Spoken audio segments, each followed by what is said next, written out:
কঠিন লড়াইয়ের মুখে পড়ল রূপাই, এমনটাই দেখতে পারবেন আজকের ধামাকাদার পর্বে। এই পর্বটি সবার আগে পেতে চ্যানেলটিকে সাবস্ক্রাইব করে না টেনে প্রথম থেকে শেষ পর্যন্ত দেখতে থাকুন। গল্পের শুরুতে আমরা দেখতে পারবো এদিকে রূপাই রাজুদার সঙ্গে রেগে যায়। রূপাই তখন বলে, আমি ওভারটেক করব, আমার টাকা দরকার, প্যাসেঞ্জার দরকার, আমি যদি ওভারটেক না করি তাহলে তো রাজুদা আমার প্যাসেঞ্জারগুলো নিয়ে যাবে। আর রাজুদা, তুমি সকাল সকাল এসে এন্ট্রিটা করতে পারো না? আসবে আমার পরে, তারপর আমাকে এসে উল্টাপাল্টা কথা বলবে, আমাকেই ওভারটেক করার চেষ্টা করবে। এসব হবে না, এই রূপাই যতদিন বেঁচে আছে এসব আমি মেনে নিব না। আর তুমি তো একদম বাস চালাতেই পারো না, কখন যে অ্যাক্সিডেন্ট করে বসে সেটাই ভাবছি, তাই আমার পিছনে লাগা বন্ধ করো। এই বলেই তখন রূপাই সেখান থেকে বাড়িতে চলে আসে। বাড়িতে আসার পর রূপাইয়ের পাড়া প্রতিবেশী এক জেঠু আসে আর রূপাইকে তখন বলে, তোর কাছে এসেছি, গ্রীষ্মকালের ছুটি দিয়েছে, এখন বাচ্চারা বাহানা ধরেছে তারা নাকি ঘুরতে যাবে, ওই দ্বীপের মধ্যে যাবে আর কি। এখন তুই কি যেতে পারবি? তুই তো খুব ভালো বাস চালাস। রূপাই তো ভীষণ খুশি হয়ে যায়। রূপাই তখন বলে, বাসটা তো আমার না, জেঠির, জেঠির সঙ্গে একবার কথা বললে হতো না? তখনই সে জেঠু বলতে শুরু করে, তোর জেঠি তো আমাকে বললো এখানে আসার জন্য, সেই জন্যই তো আমি এখানে আসলাম। রূপাই তখন বলে, আচ্ছা জেঠু তুমি এখানে বসো। এর কিছুক্ষণ পরই রূপাইয়ের জেঠি বাড়িতে এসে হাজির হয়।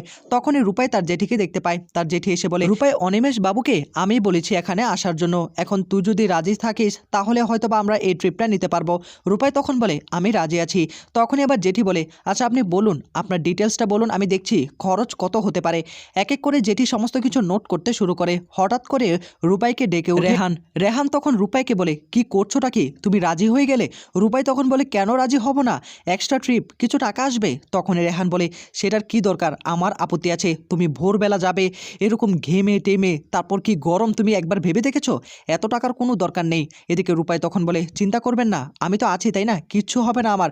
দেখুন এখানে যদি এক্সট্রা কিছু টিপ পাই তাহলে আমাদেরই তো লাভ, আপনি চিন্তা করবেন না, আমি রাজি হয়ে গিয়েছি। রূপাইয়ের কথা শুনে রেহান আর কোনো কিছু করতে পারেনি। তখনই মনে মনে বলে, আমার জন্য এতটা কষ্ট তুমি করছো, আমি জানি না এর প্রতিদান স্বরূপ আমি কি দেব। অন্যদিকে সে পুলিশ কনস্টেবল সে রূপাইয়ের পুরনো শত্রুর কাছে মধুকে নিয়ে আসে। মধুকে তখন বলে, ওনার কথাই আপনাকে বলেছিলাম, যান আপনারা দুজনে কথা বলে নিন। মধু তখন ভেতরে ঢুকে আর তখন সে পুরনো শত্রু মধুকে দেখে বলে, ম্যাডাম ওয়েলকাম, আপনার কি সাহায্য করতে পারি?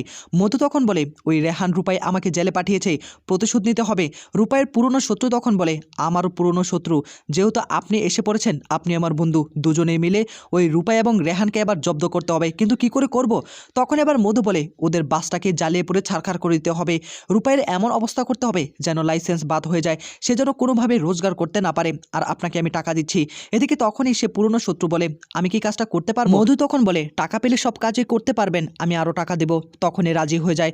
পরের দিন সকালবেলা ঘুম ভাগে রূপাইয়ের। হঠাৎ করে রূপাই দেখতে পায় 7টা বেজে গিয়েছে, তাকে এবার ট্রিপ খাটতে যেতে হবে। রূপাই তখন খুব তাড়াতাড়ি একদম প্রস্তুত হয়ে যায়। হঠাৎ করে লক্ষ্য করতে পায় রেহান বিছানার মধ্যে নেই। তখন রূপাই বলে, এই ডাক্তারবাবু আবার কোথায় চলে গেল সকাল সকাল? হ্যাঁ, ভোরবেলা ঘুমিয়েছে, হঠাৎ করে সকালে কোথায় চলে গেল সেটাই তো বুঝতে পারছি না।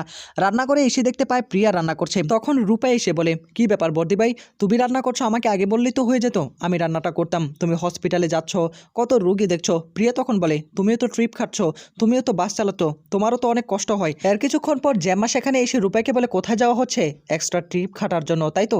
রূপাই তখন বলে, হ্যাঁ আজকে সকালে একটা ট্রিপ আছে, সেটার জন্যই যাচ্ছে আর কি। এর কিছুক্ষণ পরই রেহান এসে বলে, আমিও একদম প্রস্তুত।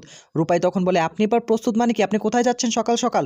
রেহান তখন বলে, তোমার সঙ্গে যাচ্ছি, একটু সমুদ্র দেখবো ভাবছিলাম আর কি, বাড়িতে পড়তে পড়তে একদম বোর হয়ে যাচ্ছি। রূপাই তখন বলে, এটা তো আমাকে বলেননি আপনি গরমের মধ্যে যাবেন আমার সঙ্গে। রূপাইয়ের দিকে তাকে রেহান বলে, হ্যাঁ অবশ্যই যেতে হবে। তখনই জেম্মা বলে, বাহ, আগে থেকে দুজনে প্ল্যান করে রেখেছো, একসঙ্গে ঘোরাটাও হয়ে যাবে। এদিকে তখনই রূপাই মাথাটা নিচু করে থাকে। অন্যদিকে রূপাইয়ের ক্ষতি করার জন্য, রূপাইয়ের বাইকে হাত করার জন্য অতনু সেখানে চলে আসে আর ডাকাডাকি করতে শুরু করে।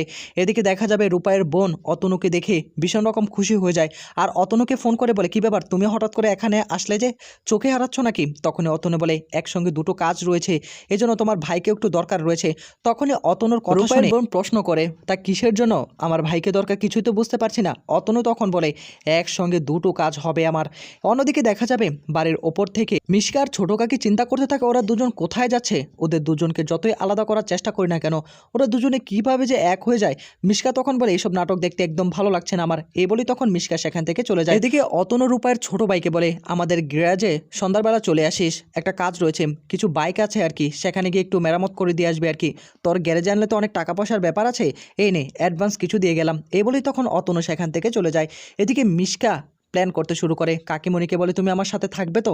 তখন এবার কাকিমণি বলে, না না, আর কোনোভাবে থাকতে পারবো না তোর সঙ্গে রে, কি করব বলতো? এখন আমি একবার ধরা পড়ে গিয়েছি, আবার যদি ধরা পড়ি তাহলে আমার মনে হয় এই বাড়িতে আর থাকা হবে না। এদিকে রূপাই ট্রিপ খাটার জন্য সেখানে চলে আসে, আর এসে তখন প্যাসেঞ্জারকে বাসের মধ্যে যেতে বলতে শুরু করে। অন্যদিকে দেখা যাবে যে আগামীতে এবার রূপাই একটা বড় লড়াইয়ের মুখোমুখি হতে চলেছে। হঠাৎ করে বাসের মধ্যে এক মহিলা প্রেগনেন্ট অবস্থায় তার অসুস্থতা বেড়ে যায়, আর তখনই কঠিন লড়াইয়ের মুখোমুখি পড়ে যায় রেহান এবং রূপাই। তো বন্ধুরা, এই ছিল আপডেট। নেক্সট আপডেট পেতে চ্যানেলটিকে সাবস্ক্রাইব করে সাথেই থাকুন।